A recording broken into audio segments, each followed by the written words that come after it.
Coming to the next feature, we have the screen sharing feature, where you can share the screen with your phone or to your laptop as well. Visit the eShare.app to download and install the client's app, and you can share whatever the features, whatever the education tutorial things which you are teaching. You can share it onto your mobile phone or to your laptops. I have connected to eShare, so I'll selecting the share screen option.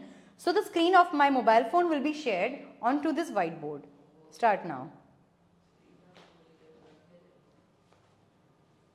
Voila.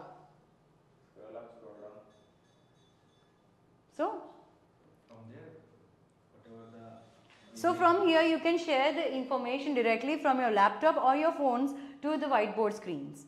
For example, if I go to the Google Chrome and so over here I can operate the phone while even I am stepping away from the whiteboard screen, and the students are able to see whatever the information which I am willing to share from my phone or from my laptop.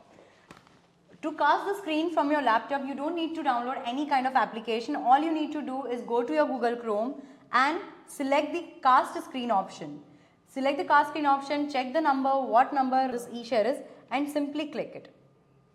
So over here, your phone screen as well as your laptop screen will be shared simultaneously. Like this, we can share up to 9 screens. And like this, we can share up to 9 different screens onto this one particular Crown Touch IFP board.